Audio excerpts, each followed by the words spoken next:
प्रमिला सातपुते। आज मी जात वास्तव आणि स्त्रिया या प्रश्नावर बोलणार आहे। आताच अलीकडे शनी शिंगणापूर आणि इतरही मंदिरांच्या प्रवेशाची एक महिला चळवळ चालू आहे। परवा एका टीव्हीच्या चर्चेमध्ये एक व्यक्ती शबरीमला या मंदिरामध्ये 10 ते 50 वर्षाच्या महिलांना प्रवेश नाही याचं समर्थन करत होता। तेव्हा एक महिला त्याला ओरडून असं म्हणत होती, तुझ्या आईला जर मासिक पाळी आली नसती तर तू तरी जन्माला आला असतास का, असं त्या महिलेचं परत त्या व्यक्तीला सांगणं होतं। हा जो मासिक पाळीचा जो प्रश्न आहे तो महत्त्वाचा प्रश्न आहे या संपूर्ण मंदिर प्रवेशाच्या बाबतीत, पण या प्रश्नाचा खोलवर जाऊन विचार करण्याची गरज आहे असं मला वाटतं। मासिक पाळीचा संबंध मुलं होण्याशी आहे आणि बाईच्या प्रजनन शक्तीशी आहे, तिच्या पुनरुत्पादनाच्या शक्तीशी आहे, आणि पुनरुत्पादनाची शक्ती ही डायरेक्ट जातीशी भिडत असते। कारण जातीचं जर आपल्याला पावित्र्य टिकवायचं असेल, जातीची शुद्धता टिकवायची असेल, तर बाईच्या प्रजनन शक्तीवर कंट्रोल ठेवणं, त्याच्यावर नियंत्रण ठेवणं हे आवश्यक आहे। आणि तिच्यावर जर नियंत्रण ठेवायचं तर अशा प्रकारच्या प्रथा परंपरा वाढवणं, सर्व प्रथा परंपरा याच पद्धतीच्या आलेल्या आपल्याला दिसतात। डॉक्टर आंबेडकरांचं असं म्हणणं आहे की जात ही मुख्यतः एका उतरंडीच्या पद्धतीने आहेच, पण तिच्यामध्ये मुख्यतः 3 पायावरती उभी आहे। एक जातीची शुद्धता, ब्लड ज्याला म्हणतात प्युरिटी, आणि पोल्युशन दोन्ही, त्यानंतर इंडोगामी म्हणजे जाती अंतर्गत लग्न, आणि तिसरं म्हणजे स्त्री आणि पुरुष यांच्यामधलं विभाजन, म्हणजे स्त्रियांना आणि पुरुषांना वेगवेगळे नियम। या 3 गोष्टींवर मुख्यतः जातीचं संपूर्ण जी रचना आहे ती अवलंबून आहे। आता या संपूर्ण रचनेमध्ये ब्राह्मण पुरुष हा अगदी वरच्या स्तरावर आहे आणि दलित स्त्री एकदम खालच्या स्तरावर आहे, आणि संपूर्ण स्त्रीची जी प्रजनन शक्ती आहे ती या संपूर्ण या उतरंडीमध्ये वेगवेगळ्या रीतीने वापरण्याचा प्रयत्न आपल्या सगळ्या रूढी परंपरांमध्ये झालेला आहे। म्हणजे जसा ब्राह्मण स्त्रीला विवाहाचा अधिकार नाही, तसा दलित स्त्रीला मात्र पाठ लावण्याची सक्ती बऱ्याच वेळेला करावी लागते। 1965-66च्या सुमारास 2 कादंबऱ्या प्रसिद्ध झाल्या आणि त्या एक देशभर खूप गाजल्या। एक आहे एक सादर मैलिसी जी उर्दूमध्ये लिहिली गेली, आणि दुसरी आहे दक्षिणेकडे भैरप्पाने वंशवृक्ष नावाची कादंबरी लिहिली। दोन्ही कादंबऱ्या या बाईच्या म्हणजे विधवा स्त्रीच्या पुनर्विवाहावर आहेत। दोन्ही कादंबऱ्या, जी ब्राह्मण बाई आहे भैरप्पाच्या कादंबरीमधली, ती कानडीमध्ये कादंबरी आहे, ती पुनर्विवाहाचा जेव्हा निर्णय घेते तेव्हा संपूर्ण कुटुंब, ती स्वतः आणि समाज यांच्यामधले तणाव जे आहेत ते तणाव त्याच्यात दाखवले। आणि एक सादर मैलिसी मध्ये बाई मध्यमवयीन बाई आहे, तिला मोठी म्हणजे वयात येणारी मुलं आहेत, आणि तिला म्हणजे तिच्यावर तिचा धाकटा धीर चादर टाकण्यासाठी जेव्हा घरचे लोक आणि सोसायटी म्हणजे समाज जेव्हा तिच्यावर जबरदस्ती करतो त्यावेळेला तिची घालमेल दाखवली। म्हणजे एका ठिकाणी लग्नाची जबरदस्ती आहे तर दुसऱ्या ठिकाणी लग्नाला विरोध आहे। तेव्हा बाईची शक्ती जी आहे, तिची जी पुनरुत्पादनाची शक्ती आहे, तिच्यावर कसा कंट्रोल ठेवायचा याची जी पद्धत आहे ती प्रत्येक जातीनुसार आपल्याकडे बदलत आलेली आहे। पहिल्याने या संपूर्ण ब्राह्मणी पुरुष सत्तेला जे आव्हान दिलं ते आपल्याकडे ज्योतिबा फुल्यांनी दिलं, पण ज्याला मेन स्ट्रीम सुधारकांची चळवळ म्हणतो, म्हणजे त्याच्यामध्ये रानडे आहेत, भांडारकर आहेत, कर्वे आहेत, यांनी जे प्रश्न घेतले ते मुख्यतः बालविवाह, विधवांचा पुनर्विवाह आणि केशवपन हे घेतले। बालविवाहाची चर्चा तर किती मुलीचं वय असलं पाहिजे याच्या चर्चेमध्ये आणि कोर्ट कचेऱ्यामध्येच गेलं, पण विधवा पुनर्विवाह हा मुख्य प्रश्न त्यावेळेला उपस्थित केला गेला। आता विधवा पुनर्विवाहाला पहिल्या प्रथम जर सार्वजनिकरित्या जर कोणी जर सवाल केला असेल आणि त्याच्यावर प्रश्न उठवला असेल तर तो पंडिता रमाबाईंनी उठवला होता। पंडिता रमाबाईंनी या सुधारकांना डायरेक्ट प्रश्न असा विचारला की तुम्हाला विधवेची लैंगिकता आणि तिची जी पुनरुत्पादनाची शक्ती आहे तिचं एवढं भय का वाटतं? दुसरं लग्न करणं हा एकच पर्याय कशासाठी? तिला दुसरे पर्याय द्या, तिला शिक्षण घेऊ द्या, तिला शिक्षक होऊ द्या, तिला नर्स होऊ द्या। आणि त्या पद्धतीने त्यांनी केडगावच्या आपल्या आश्रमामध्ये निरनिराळ्या प्रकारचं स्किलचं ट्रेनिंग त्यांनी आपल्या विद्यार्थिनींना दिलं, आपल्याकडे ज्या त्यांच्याकडे विधवा येत होत्या त्यांना दिलं। दुसऱ्या बाजूला कर्वेंनी जो आश्रम उघडला याच्यामध्ये पुण्यामध्ये, त्याच्यामध्ये मात्र स्त्री शिक्षणाबरोबर पुनर्विवाह हा एक महत्वाचा पैलू होता. ब्राह्मण स्त्रियांना फक्त प्रवेश दिला जात होता आणि पुनर्विवाह त्याची मुख्य एक असा फोकस होता. आणि पुनर्विवाहानंतर त्या बाईला त्या आश्रमामध्ये घेतलं जात नव्हतं. म्हणजे त्याही वेळेला ही संपूर्ण जी सुधारकाची जी चळवळ होती ती सुद्धा एका पॅट्रिआर्कीच्या आत, ब्राह्मणी पॅट्रिआर्कीच्या आत जी होत होती, त्याला पण सवाल वेळोवेळी केले गेले. अर्थातच पंडिता रमाबाईंना त्याची व्यवस्थित शिक्षा मिळाली. महाराष्ट्राच्याच काय सर्व इतिहासातनं त्यांना कायमचं पुसून टाकण्यात आलं. ही त्यांची शिक्षा म्हणजे आमच्या तर मी शिक्षिका होते, पाठ्यपुस्तकामध्ये त्यांचा उल्लेख सुद्धा कुठे आपण ऐकला नाही. फार खूप मोठ्या प्रमाणात या संपूर्ण ब्राह्मणी पॅट्रिआर्कीच्या विरोधामध्ये त्यांनी आवाज उठवला होता. आता हे झालं 19व्या शतकाच्या अखेरीस. आपण या संपूर्ण जातीच्या संबंधामध्ये कसा कसा बदल होत गेला तो बघितला. त्यानंतर महात्मा गांधींनी 20व्या शतकात जी चळवळ सुरू केली स्वातंत्र्याची, त्यांनी त्याच्यामध्ये एक असा वेगळा स्टँड घेतला. त्यांनी ब्रह्मचर्याची स्त्रियांना अट घातली. जर तुम्हाला आश्रमामध्ये यायचं असेल तर ब्रह्मचर्य पाळा.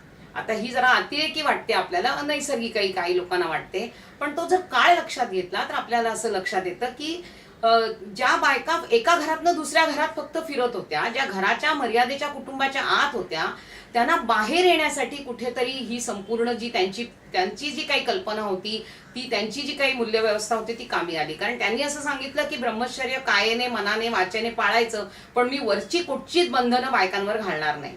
तेव्हा वरची बंधनं मी घालणार नाही म्हटल्यानंतर बायका मोकळेपणाने घराबाहेर आल्या. मोकळेपणाने स्त्री पुरुष एकमेकांना भेटू लागले, बोलू लागले, कार्यकर्ते एकत्र मिळायला लागले.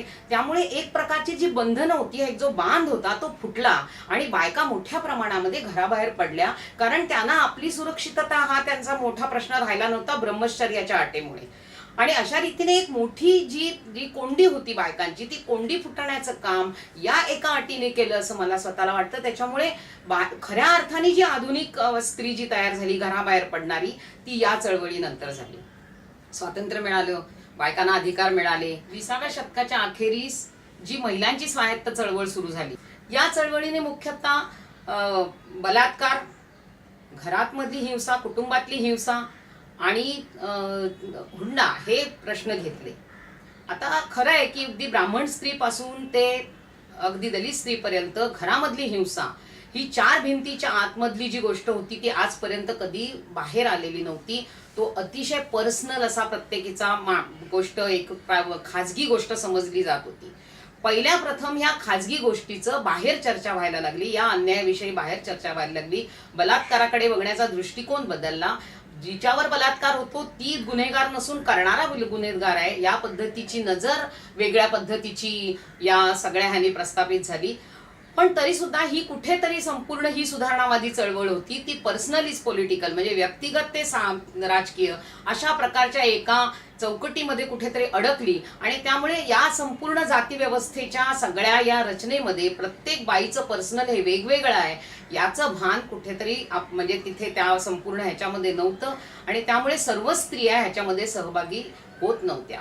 जातीप्रमाणे स्त्रिया विभागलेल्या होत्या. आपल्या जातीचे हितसंबंध प्रत्येक स्त्रीला कळत होते आणि त्याचा पहिल्या भ्रमाचा भोपळा जो आहे तो हा मंडल आयोगाच्या वेळेला फुटला. मंडल आयोगाच्या वेळेला दिल्लीमधल्या रस्त्यावर शिकलेल्या आणि दिल्ली विद्यापीठामधल्या मुली ह्या हातामध्ये प्लॅकार्ड्स घेऊन उतरल्या की आम्ही काय आता बेकार मुलांशी लग्न करायचं, आमचे होणारे नवरे बेकार राहणार, अशा प्रकारच्या घोषणा त्यांनी दिल्या. आणि लक्षात आलं की जातीप्रमाणे स्त्रिया सुद्धा या आपापल्या जातीच्या हितसंबंधाप्रमाणे विभागलेल्या आहेत. मी इकडे खैरलांजीचं उदाहरण देईन. खैरलांजीला जेव्हा एका कुटुंबाला अतिशय निर्घृणपणे अत्याचार त्यांच्यावर होत होते, बायकांवर म्हणजे त्यांच्या गुप्त अंगामध्ये काही म्हणजे काठ्या बिठ्या अशा पद्धतीने अतिशय म्हणजे ज्याला आपण विचार करू शकत नाही अशा प्रकारे हा अत्याचार होत होता. तो भर गावामध्ये होत होता आणि गावामध्ये जे पुरुष करत होते त्यांच्या घरातल्या बायका सुद्धा हे बघत होत्या. तेव्हा कोणी बायका पुढे आल्या नाहीत, असं म्हणाल्या नाहीत की ह्या बाईवर अत्याचार तुम्ही का करता. म्हणजे दंगलीच्या वेळेलाही आम्ही बघितलं, जातीय दंगलीच्या वेळेला स्त्रिया आणि छोटी मुलं म्हणजे सगळी किशोरवयीन आणि कुमारवयीन मुलं ही मोठ्या प्रमाणामध्ये दंगलीमध्ये उतरत होती सगळी हिंसा करायला. तर अशा रीतीने बायका या काहीतरी वेगळ्या आपल्या जातीच्या आणि धर्माच्या आणि आपल्या वर्गाच्या वागतात असं नाही, ते त्यांच्या त्यांच्याप्रमाणे विभागलेल्या आहेत. तेव्हा सिस्टरहूड नावाची काही गोष्ट आहे असं नाही, कारण जातीप्रमाणे प्रत्येक स्त्रीचे प्रश्न इथे बदलत गेलेले आहेत. तेव्हा आता हा जो प्रश्न आहे तो आता तर असं झालेलं आहे की जाती अधिक संघटित व्हायला लागलेल्या आहेत, जातींची एक स्वतःची आयडेंटिटी तयार व्हायलेली आहे, त्यामुळे जातीची इज्जत नावाची तयार झालेली आहे गोष्ट. त्यामुळे सगळ्या या जातीच्या इज्जतीच्या कल्पनेमध्ये प्रत्येक जातीला आपल्या जातीची शुद्धता महत्वाची वाटते आणि त्या शुद्धतेचा सगळा जो भाग घेऊन इकडे ऑनर किलिंगच्या घटना सुद्धा मोठ्या प्रमाणामध्ये व्हायला लागलेल्या आहेत. म्हणजे साताऱ्याला एका मुलीने आपलं लग्न ठरवलं दुसऱ्या जाती म्हणून, बाप रात्री तिच्या डोक्यामध्ये धोंडा घालतो आणि आई आणि बहीण आणि सगळे घरातले लोक बघत बसतात. ही घटना महाराष्ट्रामध्ये, म्हणजे आपण ज्याला पुरोगामी महाराष्ट्र म्हणतो, तिथे होऊ शकते. ही खर्ड्याची घटना मी तुम्हाला सांगेन, स्वतः मी त्याची साक्षीदार आहे. नगर जिल्ह्यामधल्या खर्ड्यामध्ये नितीन आगे नावाच्या मुलाची काय चूक होती. तो मुलगा 10वी मधला, दलित समाजातला मुलगा, मराठा समाजातली मुलगी 9वी मधली, चिठ्ठ्याचा पाट्या देणं, काहीतरी फोन नंबर एक्सचेंज करणं, अशा प्रकारचं प्रेम प्रकरण. शाळेच्या मागे सकाळी भेटतात, तिचे भाऊ त्याला उचलतात, रस्त्यावरती 3-4 तास त्याला तुडवत तुडवत फुटबॉल सारखा येणाऱ्या वीटभट्टीमधल्या लोखंडाच्या सळ्यांनी चटके देत त्याला मारतात आणि गावाच्या बाहेर जाऊन त्याला फाशी देतात. ही संपूर्ण जी प्रतिलोम संबंधाची जी संपूर्ण क्रूरता आहे ती अनुलोम संबंधाच्या बाबतीत होते का आपल्याला भौरी देवीच्या उदाहरणावरनं कळतंच. भौरी देवीचं तर उदाहरण सगळ्यांना माहितीच आहे, तिचं प्रकरणही माहिती आहे. आणि त्यावेळेला जे कोर्टाने जजमेंट दिलं, दलित बाईवर गावामध्ये बलात्कार होतो, कोर्टामधले जज असं म्हणतात की एवढे प्रतिष्ठित लोक आहेत की ते प्रतिष्ठित आणि मध्यमवयीन लोक एवढ्या खालच्या जातीतल्या बाईबरोबर अशा पद्धतीचं हे करणं शक्यच नाही, कृत्य करणं शक्य नाही, अशा प्रकारचं जजमेंट येतं. म्हणजे संपूर्ण मानसिकता ही जातीवर आधारित कशी आहे हे आपल्याला दिसतं. आताच मागच्या मे महिन्यामध्ये, 14च्या मे महिन्यामध्ये उत्तर प्रदेशामध्ये एक 14 वर्षाची आणि 16 वर्षाची मुलगी, दोघी जणी गावाच्या बाहेर शेतामध्ये शौचालयाला गेल्या होत्या. तिथे वरिष्ठ जातीतल्या काही तरुणांच्या गटाने त्यांना पकडलं, सगळ्यांनी मिळून मरेपर्यंत रेप केला आणि त्यानंतर त्यांना गावाच्या बाहेर नेऊन एका आंब्याच्या झाडाला लटकवून टाकलं. आई वडिलांना मुली सापडल्या नाही, पोलीस FIR घ्यायला तयार नाही. गावामध्ये दंग्याचा हे सुरू झाला आणि तिकडचा एक नेता मोठा असं म्हणतो की बच्चों के साथ ऐसी गलतियां होती रहती है. म्हणजे जेव्हा अशा प्रकारचं अनुलोम जेव्हा असे अत्याचार होतात, जेव्हा वरिष्ठ पुरुष जातीचा पुरुष आणि खालच्या जातीची बाई असते, त्यावेळची जी सेन्सिटिव्हिटी असते ती आपली कशी आहे ती वेळोवेळी दिसून आलेली आहे. म्हणजे मी असं म्हणणार नाही की निर्भया आणि शक्ती कंपाऊंड मधले जे बायकांचे अन्याय झाले ते कमी प्रतीचे आहेत, ते मोठ्या प्रतीचे आहेत. त्याविरुद्ध जो आवाज उठला या संपूर्ण समाजाने उठवला हा बरोबरच आहे. पण या ज्या मुलींवर या प्रकारचे जे अत्याचार होतात तेव्हा त्यांच्यावर हजारो मेणबत्ती असेल तर एखादी मेणबत्ती तरी आपण पेटवायला पाहिजे असं मला वाटतं. कारण ह्याची सेन्सिटिव्हिटी आज आपल्याकडे नाही, कुठची तरी ह्याची संवेदना आपल्याकडे नाही, असंच याचा सगळ्याचा अर्थ निघतो. दलित स्त्रियांवरचे अत्याचार 14 नंतर जवळजवळ 14% वाढायला लागले. तसं एका वर्षात 14% दलित स्त्रियांवरचे अत्याचार वाढले. जो सेंट्रल क्राईम ब्युरो रिपोर्ट आहे त्याच्याप्रमाणे दर दिवसाला 2 खून आणि 4 बलात्कार होतात. आणि बलात्काराच्या बाबतीत तर असं आहे की 90% दलित महिलांवरचे बलात्कार हे रजिस्टरच होत नाही. Champion for Dalit human rights हा मुवमेंट जी काही आहे त्यांच्याप्रमाणे दर 500 बायकांमध्ये त्यांनी जो सर्वे केला देशभर, त्याच्यामध्ये जवळजवळ 56% बायका सांगतात की रोज आम्हाला शिव्यागाळी खायला लागते. त्याच्यापैकी 45% बायका असं सांगतात की आम्हाला मारहाण होते, धक्काबुक्की होते. आणि 23% बायकांचं असं म्हणणं आहे की आमच्यावर लैंगिक अत्याचार सुद्धा होतात. आणि हे मुख्यतः कुठे होतात तर हे पाण्याच्या ठिकाणी, संडासला जाण्यासाठी या पद्धतीच्या या ज्या ठिकाण आहेत त्याच्यामध्ये होत असतात. आणि म्हणजे या पद्धतीचे जे अत्याचार आहेत हे मुख्यतः ग्रामीण आणि ग्रामीण कशाला, आपल्याकडे इथे मुंबईमध्ये असं एक ठिकाण मला माहिती आहे की जिथे संडास नसल्यामुळे समुद्राच्या खाजणामध्ये बायका संडासला जातात पहाटेच्या वेळेला, पहाटे आणि रात्रीच जाऊ शकतात. आणि त्या ठिकाणी मोठ्या प्रमाणामध्ये अशा पद्धतीचा विनयभंग बायकांचा सतत होत असतो. या सगळ्या बायका निरनिराळ्या भाषेच्या असल्या तरी दलित समाजातले आहे ते आपल्याला लक्षात ठेवलं पाहिजे. शेवटचा एकच मुद्दा मी सांगेन की आज जात आपली म्हणजे कुटुंब आणि वरती फोडणीला फेमिनिझम, हे सगळं घेऊन एक विशिष्ट समाजातल्या बायका खूप वर गेलेल्या आहेत, खूपच आता म्हणजे एक एम्पॉवर्ड झालेल्या आहेत आणि त्या आपल्याला रोज उठून संस्कार परंपरा याच्या सगळ्या भाषणं आपल्याला देत असतात. मला त्यांना एवढंच सांगायचं आहे की जयपूरच्या कोर्टाच्या बाहेर, हायकोर्टाच्या बाहेर मनूचा पुतळा बसवण्याचा प्रयत्न झाला होता, बसवलाही होता.